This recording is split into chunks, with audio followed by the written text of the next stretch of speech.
আসসালামু আলাইকুম। কীর্তনখোলা 10 ফাইনালি আজকে 26শে ডিসেম্বর, রোজ বৃহস্পতিবার সার্ভিসে ফিরছে।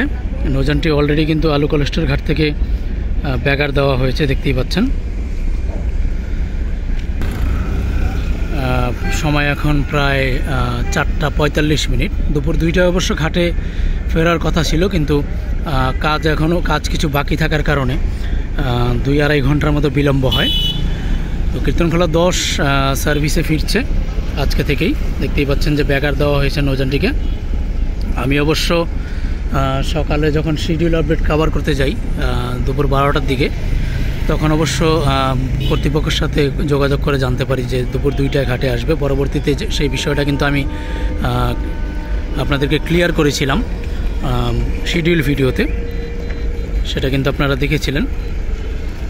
এবং আজকে দুপুর 2টায় না ফিরলেও কিন্তু নৌযানটি প্রায় বিকাল 5টা নাগাদ ঘাট প্লেসের দিকে যাচ্ছে। অলরেডি ব্যাগার দেওয়া হয়েছে নৌযানটিকে। গত ট্রিপে আসার সময় অবশ্য ঢাকা থেকে বরিশালগামী প্রিন্স আওলাদ 10-এর সাথে নৌযানটির ঘন কুয়াশার কারণে সংঘর্ষ হয়। পরবর্তীতে নৌযানটি যে কাজগুলো যে আলনি অবশ্য ক্ষতিগ্রস্ত হয়েছিল, প্লেটগুলো, সেগুলোর কাজ সম্পন্ন করে নৌযানটি অবশ্য 26 তারিখে ফিরবে এমনটা জানিয়েছিল কর্তৃপক্ষ। তো আজকে নৌযানটি অবশ্য সার্ভিসে ফিরছে। দেখতেই পাচ্ছেন যে অলরেডি কিন্তু নৌযানটি ব্যাগার দিয়ে দিয়েছে সদরঘাটে যাওয়ার জন্য। অলরেডি যারা কেবিন করেছেন আজকে ঢাকা থেকে বরিশাল যাওয়ার জন্য, তারা কিন্তু অপেক্ষায় রয়েছে ঘাটে যে কখন নৌযানটি ঘাটে যাবে। আজকে যেহেতু বরিশালে রোটেশন পদ্ধতি অনুযায়ী 2টি করে নৌযান চলাচল করে প্রতিদিন, তো সেই ক্ষেত্রে যে অনেকেই কেবিন করেছেন কীর্তনখোলা 10-এ, তো তারা অবশ্য অপেক্ষায় রয়েছে কীর্তনখোলা 10 কখন ঘাটে আসবে।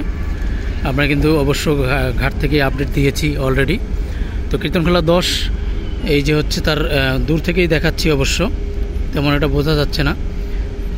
যে আলনিটা ক্ষতিগ্রস্ত হয়েছিল দেখতেই পাচ্ছেন, সেই আলনি কিন্তু অলরেডি কিন্তু রং প্রয়োগ করা হয়নি এখনও। ঘাটে গিয়ে অবশ্য রং প্রয়োগ করা হবে। নৌযানটির এই কাজগুলো সম্পূর্ণ ঘাটে গিয়ে রং প্রলেপ করার পরে নৌযানটি অবশ্য আজকে ঢাকা থেকে বরিশালের উদ্দেশ্যে রাত 9টায় ঢাকা থেকে ছেড়ে যাবে। তো এই ছিল কীর্তনখোলার আপডেট। যারা এতক্ষণ আমাদের সাথে যুক্ত ছিলেন তাদেরকে অসংখ্য ধন্যবাদ। সবাই ভালো থাকবেন। আল্লাহ হাফেজ।